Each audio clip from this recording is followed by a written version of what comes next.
프랑스의 철학자이자 작가로 잘 알려진 알랭드 보통이라는 사람이 있습니다. 번역된 책 중에는 나는 왜 너를 사랑하는가와 같은 이제 에세이집부터 시작해서 이제 철학의 위로와 같이 이렇게 철학적인 이야기를 하는 책까지 다양하게 번역이 되어 있습니다. 그 알랭드 보통이라는 이 철학가는 오늘 우리가 살아가는 시대를 뉴스의 시대라고 말하고 있습니다. 매일 텔레비전을 켜면 우리는 뉴스를 보게 됩니다. 24시간 뉴스만을 보도하는 채널도 있습니다. 뉴스를 보도하는 기본적인 원칙이 있는데 그것은 육하 원칙을 가리켜 언제, 어디서, 무엇을, 누가, 왜, 어떻게 이 6가지를 말하는 것을 일컫고 있습니다. 사건을 기술할 때 반드시 기록해야 되는 이 6가지입니다. 이런 뉴스를 보도하는 사람들을 우리가 보통 기자라고 부르는데요. 사건 현장에서 몸을 부딪혀 어떤 일이 일어나고 있는지를 알려주는 사람입니다. 최근에 홍콩에서 정부군이 시위하는 청년들을 향해 무차별적으로 총격을 가하고 있다는 사실이 알려졌는데요. 이 사실을 보도한 기자는 자신의 몸에 총탄이 박히기까지 했습니다. 숨겨진 진실을 밝히기 위해서 자신의 몸을 던져 노력하는 기자들 덕분에 우리는 좋은 뉴스를 접할 수 있습니다. 반면에 우리 주변에는 안 좋은, 나쁜 기자들도 있습니다. 이러한 기자들을 가리켜 기레기라고 부릅니다. 이 기레기라는 말은 기자와 쓰레기의 합성어인데요. 요즘 인터넷에서 가짜 기사를 만들어내는 기자들을 비꼬는 그러한 댓글로 사용되어지고 있습니다. 사건 현장에 가서 몸을 부딪혀 취재하기보다는 인터넷에서 다른 사람들의 기자를 짜집기해서 뉴스를 만들고 드라마에서 몇 장면을 캡처해서 연예 기사를 보도하고 가짜 기사를 만들어 특정으로 보도하는 기자들을 비난할 때 사용되어지는 말입니다. 우리는 뉴스가 범람하는 시대를 살아가고 있습니다. 스마트폰으로, 텔레비전으로, SNS로 수없이 많은 뉴스를 접하면서 살아가고 있습니다. 우리는 우리에게 주어지는 그 수많은 뉴스가 다 진짜라고 믿고 살아가고 있는데요. 하지만 그 뉴스 가운데는 진짜도 있고 가짜도 있습니다. 최근에 언론을 지켜보면서 많은 사람들이 하는 말 중에 하나가 이제는 뭐가 진짜이고 뭐가 가짜인지 잘 모르겠다라는 말들을 하십니다. 뉴스를 접하는 대중들에게 그래서 뉴스를 분별하는 힘이 있어야 한다라고 알랭드 보통은 이야기하고 있습니다. 알랭드 보통은 뉴스의 시대라는 책에서 이렇게 적고 있습니다. 뉴스가 교모히 눈길을 회피하는 딱 한 가지가 있다. 그건 바로 뉴스 자신, 그리고 뉴스가 우리의 삶에서 점하고 있는 지배적인 위치다. 인류의 절반이 매일 뉴스에 넋이 나가 있다는 것이야말로 우리가 언론을 통해 절대 접할 수 없는 헤드라인이다. 이 알랭드 보통이라는 철학자는 뉴스가 모든 답을 알고 있는 것처럼 이야기하지만 실제로는 그렇지 않다라고 말하고 있습니다. 그래서 우리가 뉴스에 대한 통찰력을 갖기를 이 알랭드 보통은 권면하고 있습니다. 이 뉴스에 대한 상황이 사실 오늘날 복음과 교회에 대해서도 적용되고 있다는 것이 제 개인적으로 가지고 있는 아픔입니다. 오늘날 우리가 살아가고 있는 시대는 설교의 홍수의 시대를 살아가고 있습니다. 유튜브나 SNS, 인터넷과 방송을 통해서 우리는 매일매일 설교를 들을 수 있습니다. 그곳에서 설교하시는 많은 목사님들이 모두가 하나님의 말씀을 전한다는 거룩한 이야기를 하고 있지만 사실 가짜 기자가 많은 것처럼 가짜 설교자도 꽤 많습니다. 최근에 제가 영상 하나를 봤는데요. 영상 제목은 방언기도 할 수 있는 방법이었습니다. 그래서 이분이 어떻게 가르치나 하고 이렇게 클릭을 해봤는데 보자마자 웃음이 나왔습니다. 그건 설교나 말씀이 아니라 코미디였습니다. 하지만 본인은 정작 그것이 코미디라는 것을 모르고 진지하게 임하시는 것 같아 마음이 꽤 많이 아팠습니다. 기자를 비아냥거리며 사용되어지는 이 기레기라는 말이 요즘 목사에게도 쓰이고 있습니다. 목렉이라는 말을 들어보셨습니까? 인터넷에서 저 같은 목사를 비아냥거리면서 부르는 말입니다. 목사와 쓰레기의 합성어입니다. 목회자의 권위가 그만큼 땅바닥으로 떨어졌다는 것을 의미하고 있고 목사에 대한 신뢰도가 바닥을 향해 있다는 것을 이야기하고 있습니다. 가끔 목사인 저 스스로도 부끄러울 때가 있습니다. 전직 개그맨이었던 서모 씨가 아내를 폭행하고 다른 여자와 바람을 피워서 아이를 낳고도 지금 현재 계속 목회를 하고 있다고 합니다. 그런 사람에게 안수를 준 교단이 있다는 이 교회의 현실이 너무나도 부끄러울 때가 많습니다. 개인적으로는 예전에 한 집을 신방을 간 적이 있었는데요. 교회에서 꽤 먼 곳이었습니다. 그래서 1시간을 운전해서 가야 되는 곳이었고, 그래서 다른 목사님들은 그 신방을 잘 가려고 하지 않았습니다. 왜냐하면 7년째 교회를 나오고 계시지 않는 그런 분이었기 때문입니다. 함께 동승한 구역장님 말로는 7년째 교회를 나오고 있지는 않지만 신방은 매년 꼬박꼬박 받기를 원하신다는 것이었습니다. 교인들 중에는 목사가 매년 와서 축복 기도를 해야 그 집이 평안하고 우리 가정이 편안하다고 생각하시는 분들이 많습니다. 그렇기 때문에 교회에 출석하지 않아도 가서 신방 예배를 드리고 이렇게 찬양을 하고 축복 기도를 드리는 것이 제 본연의 임무였습니다. 그런데 그 집은 좀 달랐습니다. 그 본인께서 본인을 목사라고 소개하셨습니다. 70세가 훨씬 넘은 여자 집사님이셨는데 본인이 목사 안수를 받았다고 말씀하시는 것이었습니다. 그래서 젊었을 때 목사 안수를 받고 은퇴를 하셨나 보다라고 생각을 했는데 목사 안수 때 받았다며 주시는 수건을 보니까 2017년 어느 날로 적혀져 있었습니다. 그 2017년은 그분이 70세가 되고도 한참 넘은 나이였습니다. 그래서 이상하게 생각해서 이것저것을 여쭤봤는데 제 판단으로는 정상적으로 신학교육을 받고 목사 안수를 받으신 것은 아닌 것으로 보여졌습니다. 실제로 신방하면서 제가 구약 성경에서 일반인들은 잘 모르는 성경 본문을 택했는데요. 성경을 한참 동안 못 찾고 뒤적거리셨습니다. 속으로는 좀 한숨도 나오고 안타깝기도 했습니다. 성경도 제대로 못 찾는 분에게 다른 사람을 하나님께로 인도하는 목회자의 직분을 주었다는 현실이 마음이 좀 아팠습니다. 그리고 많은 분들이 목회자가 되고 싶어 한다라는 사실도 깨닫게 되었습니다. 말씀에 순종해서 다른 사람들이 자신의 말에 아멘을 하게 되고 목사의 권위에 기대어서 말을 하면 들어주는 그런 현실을 부러워하는 사람도 있다라는 것을 제가 알게 되었습니다. 텔레비전에서 인터넷에서 스마트폰에서 우리는 설교를 쉽게 접할 수 있습니다. 그러나 솔직히 말씀드리면 그 중에는 제대로 훈련받지 못한 설교자도 꽤 많이 있습니다.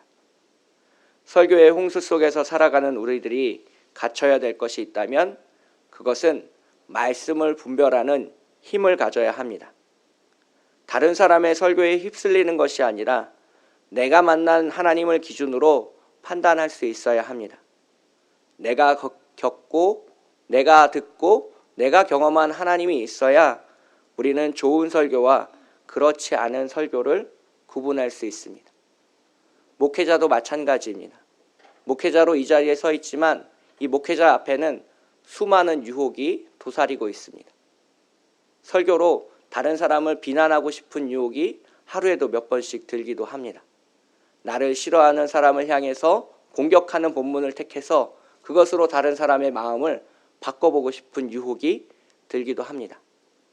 또한 다른 사람들이 나의 설교에 아멘이라고 대답해 줄 때는 내가 잘나서 그런 것처럼 착각하고 교만하게 되기도 합니다. 그래서 우리는 늘 말씀 앞에서 겸손하게 살아가야 하고 내가 교만한 신앙을 가지고 있는 것은 아닌지 하나님의 말씀에 비추어 날마다 우리 자신을 되돌아보아야 합니다. 그래서 저는 이렇게 말하고 싶습니다. 겸손은 교만과 자기 혐오, 그 사이 중간길에 있다. 교만하지 않는 것이 겸손이고 자기를 혐오하지 않는 것이 겸손이다. 그래서 겸손의 길은 좁은 길일 수밖에 없습니다. 많은 사람들은 자신을 향해서 자부심을 가지고 자긍심을 가지고 교만에 빠지고, 더러의 사람들은 자기를 미워하고 혐오함으로 자기 연민에 빠지게 되는 것입니다. 그래서 겸손하게 말씀을 읽는 사람들은 혐오하지 않고, 또한 자기 자신을 과대포장하지 않고 신실하게 하나님의 말씀 앞으로 나아갈 수 있는 사람이라는 것을 오늘 본문이 이야기하고 있습니다. 오늘 본문 속에 등장하는 바리새인들이 그 좋은 예인데요. 그들은 하나님의 말씀을 암송하고 실생활에 적용하려고 했던 사람들입니다. 그래서 오늘날 평신도 운동이라고 많이들 이야기하는데, 예수님이 살던 당시에 가장 평신도 운동을 열심히 했던 사람들이 바리새인들입니다. 그들은 누구보다도 하나님의 말씀을 잘 안다는 자긍심과 자부심이 있었습니다. 그래서 사람들이 찾아와 하나님에 대해서, 성경에 대해서 궁금한 것을 질문하면 그것에 대해서 대답해 줄 때 큰 보람을 느꼈던 사람들입니다. 그러나 그들에게는 많은 하나님의 말씀에 대한 지식과 정보는 가지고 있었지만 분별력은 없었습니다. 그들이 올바른 분별력을 가지고 있었다면 지금 눈앞에 있는 예수님께서 진정한 그리스도시요 구원자라는 사실을 몰랐을 리가 없었기 때문입니다. 그래서 하나님을 만나기 위해서, 하나님을 사랑하기 위해서 우리가 알아야 될 지식은 그렇게 많지 않습니다. 하나님이 우리를 사랑하신다는 것, 우리를 아끼신다는 것, 그리고 우리를 보호하신다는 것, 그리고 우리를 인도하신다는 사실만 알아도 우리는 구원받기에 충분합니다. 오늘 본문 속에서 바리새인들의 관심사는 예수 그리스도가 아니라 바로 언제 하나님의 나라가 오는지였습니다. 사실 하나님의 나라가 언제 도래하는지는 여기에 앉아 계신 여러분도, 그리고 저도 매우 큰 관심사입니다. 그래서 많은 사람들이 다니엘서와 요한계시록을 읽으면서 그때가 언제쯤 올 것인지에 대해서 궁금해하기도 합니다. 오늘날 많은 이단들과 사이비들이 그 언제라는 질문에 대해서 답해주면서 사람들을 현혹시키고 있습니다. 1999년 12월 31일 지구가 종말할 것이다. 20년 전에 많은 사람들이 그렇게 생각하며 불안하게 살았습니다. 이렇게 날짜를 정해놓고 종말이 찾아온다라고 말하는 것을 시한부 종말론이라고 하는데요. 대표적인 단체가 1992년에 휴거를 주장했던 영생교와 같은 단체가 있습니다. 최근에 이단들은 그렇게 날짜를 정해서 종말이 온다라고 말하지는 않습니다. 요즘은 조건부 시한부 종말론을 말하는 단체들이 많아졌습니다. 예를 들면 이 지구상에 예수님의 제자 14만 4천 명이 모이면 심판이 찾아오고 주님이 재림하신다는 주장입니다. 최근에 그 주장을 하는 이단 단체가 한국교회 안에 엄청난 부흥을 이루었었는데요. 최근에는 그 단체가 많은 어려움에 빠졌다고 합니다. 왜냐하면 그 단체에 가입한, 이단에 가입한 사람이 이미 15만 명을 넘어섰지만 심판도, 부활도, 예수 그리스도의 재림도 나타나지 않았기 때문입니다. 이단은 아니지만 위험한 주장을 하시는 분들도 더러 있습니다. 백투더 예루살렘이라는 말을 들어보셨을 겁니다. 하나님의 말씀이 전해지지 않은 중동 지역에 복음이 전파되면 하나님의 나라가 빨리 재림한다는 것을 이야기하는 사상입니다. 저는 이것도 마찬가지로 조건부 시한부 종말론의 일종으로 보고 있습니다. 사람이 종말을 언제 올지 유추할 수 있는 단서를 주는 그 어떤 행위도 성경은 금하고 있습니다. 마가복음 13장 32절을 보시면 그러나 그 날과 그 때는 아무도 모르나니 하늘에 있는 천사들도 아들도 모르고 아버지만 아시느니라 라고 되어 있습니다. 만약에 우리가 내일 죽어도 구원받을 확신이 있다면 종말이 언제 오는지는 사실 우리와 아무 상관이 없습니다. 하나님이 나를 사랑하신다는 사실을 확실히 붙잡고 있고 내일 죽어도 나는 천국에 갈 수 있고 언제든 주님이 오셔도 난 만반의 준비가 되어 있다라고 생각하는 사람은 종말에 대해 관심 갖지 않습니다. 이미 그 사람은 구원을 받았기 때문입니다. 하지만 교회를 나오지만 구원의 확신이 긴가민가하는 사람들이 있습니다. 이단이 와서 이렇게 우리에게 물어봅니다.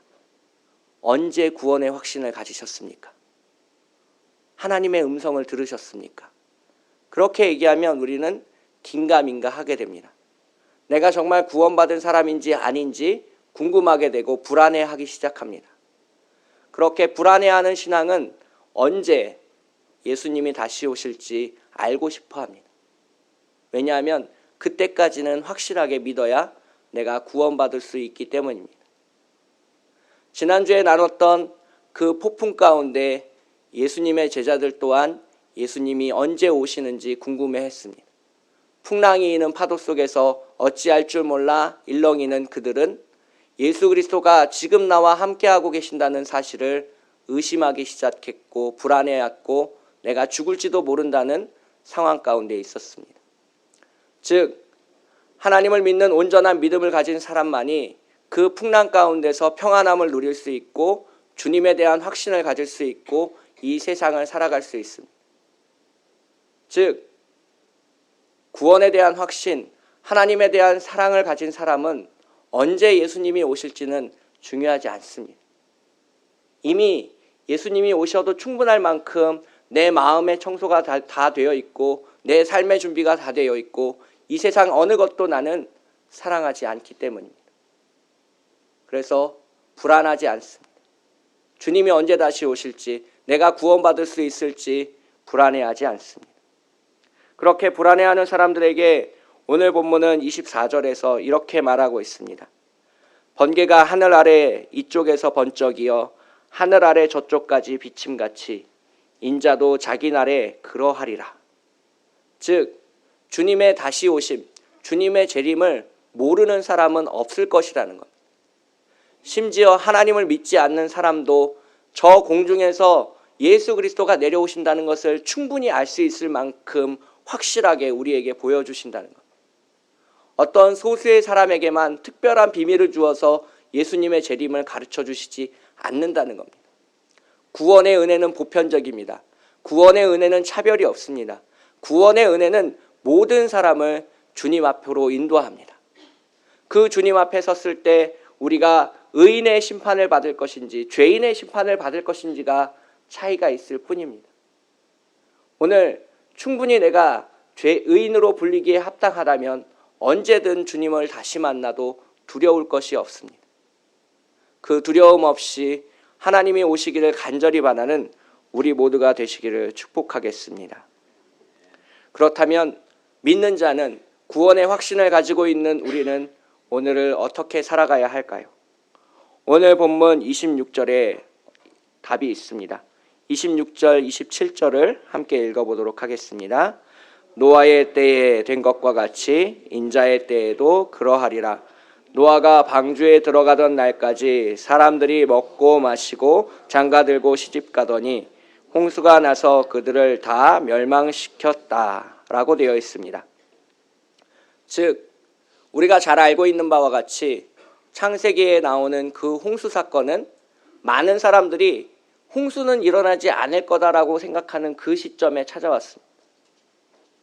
혹시 예수님이 찾아오신다면 이 세상 모든 사람들이 설마 내일은 예수님이 오시겠어라고 생각하는 시점에 찾아오실 겁니다.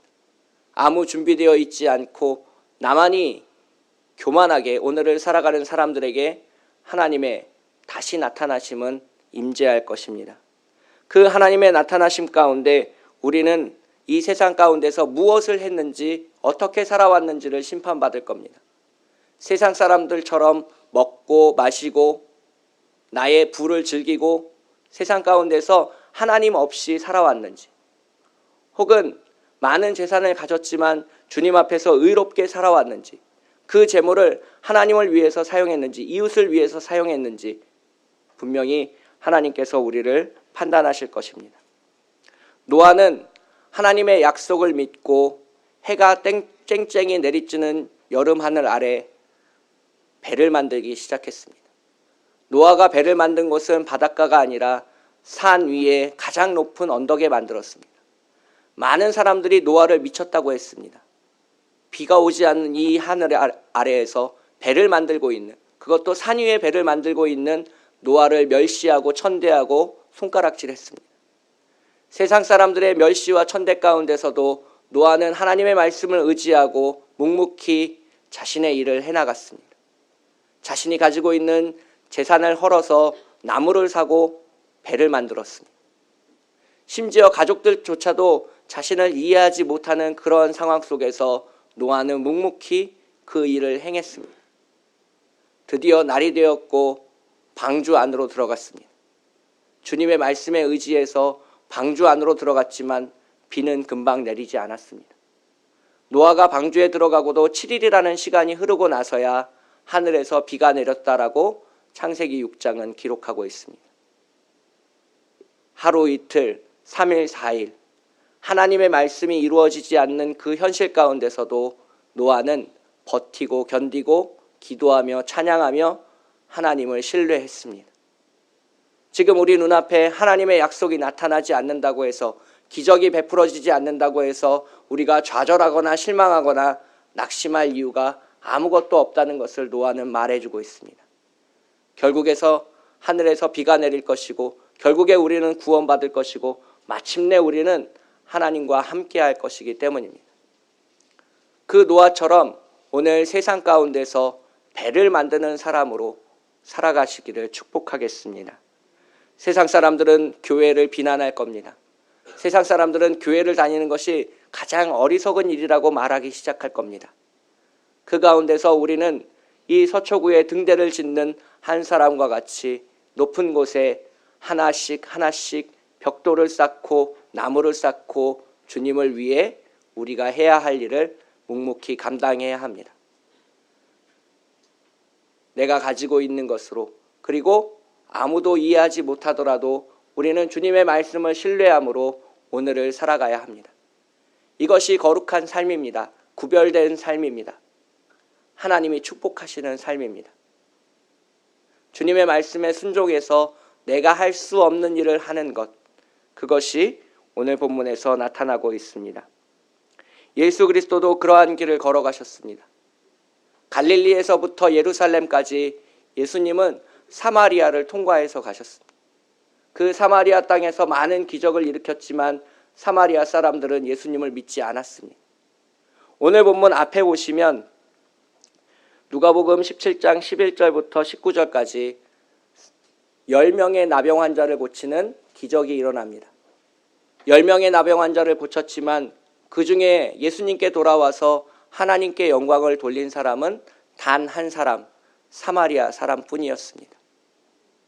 그렇지만 예수님은 실망하지 않고 계속 기적을 베푸셨고 하나님 나라를 열어서 보여주셨습니다. 예수님께서 하나님 나라를 보여주시는 것은 기적을 통해서 보여주셨습니다. 성경에 많은 기적이 기록되어 있는 까닭은 그것을 통해서 우리가 하나님 나라가 어떤 곳인지 알 수 있기 때문입니다. 세례 요한이 붙잡히고 나서 예수님은 오병이어의 기적을 베푸셨습니다. 하나님의 나라는 우리가 노력하지 않아도 먹을 것을 먹을 수 있고 마실 것을 마실 수 있는 그러한 나라라는 것을 보여주기 위함이었습니다. 오늘 본문 가운데 바리새인들이 언제 하나님의 나라가 임합니까? 라고 물어보자 예수님은 이렇게 대답하셨습니다. 하나님의 나라는 볼 수 있게 임하는 것이 아니요 또 여기 있다 저기 있다고도 못하리니 하나님의 나라는 너희 안에 있느니라. 하나님의 나라는 이미 우리 안에 있습니다. 주님이 내 마음 안에 계시면 우리는 이미 하나님의 나라를 살고 있는 겁니다. 주님이 내 삶의 길을 인도하시면, 주님이 어느 날 기도 가운데 찾아오셔서 너를 사랑한다라고 말하시면 우리는 이미 하나님의 나라를 살고 있는 겁니다. 큰 파도가 닥쳐와도, 많은 고난이 우리를 덮쳐와도, 큰 시련이 우리를 닥쳐와도 우리는 그것을 이겨낼 수 있습니다. 하나님이 우리와 함께 하시기 때문입니다.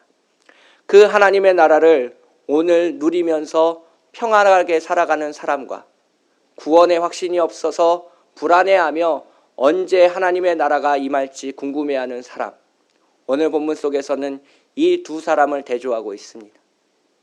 그 길 가운데 우리는 하나님 나라 안에서 평안하게 살아갈 것을 선택하고 살아가야 합니다. 많은 사람들이 나를 통해 하나님의 나라를 경험해야 합니다. 아무 조건 없이 베풀어지는 은혜를 나를 통해서 경험해야 됩니다. 주님이 먼저 불러주시는 그 은혜를 나를 통해서 세상 사람들이 경험해야 합니다. 아무 조건 없이, 아무 자격 없이 베풀어 주시는 그 하나님의 은혜가 우리 모두와 함께 하시기를 축복하겠습니다. 오늘 기쁨의 찬양 날마다 숨쉬는 순간마다의 2절에 보시면 이런 가사가 있습니다. 어린 나를 품에 안으시사 항상 평안함 주시도다. 제가 가사를 잘못 불러서 이런 나를 품에 안으시사 항상 평안함 주시도다라고 잘못 불렀습니다. 그렇게 잘못 부르고 나서 한참 생각했습니다. 이런 나를 품에 안으시는 하나님이 나를 사랑하시는 하나님이고 나에게 은혜를 베푸시는 하나님이고 나와 함께 하시는 하나님이구나. 이런 나를 품에 안으시는 그 하나님을 믿고 내가 오늘도 목회를 할 수 있고 교회를 이끌어 나갈 수 있고 주님의 말씀을 전할 수 있는 것이구나. 이렇게 자격 없는 죄인이 주님의 강단에 서서 이런 나를 품에 안으시는 하나님의 나라를 선포하는 것이구나 라는 것을 깨닫게 되었습니다. 오늘도 주님의 은혜를 만끽하시며 하나님의 나라를 살아가시는 참빛교회 교우들이 되시기를 축복하겠습니다. 사랑의 하나님 아버지, 이 시간 기도하며 나아갑니다. 이렇게 부끄러운 죄인의 모습으로 다시 주님 앞에 섰습니다.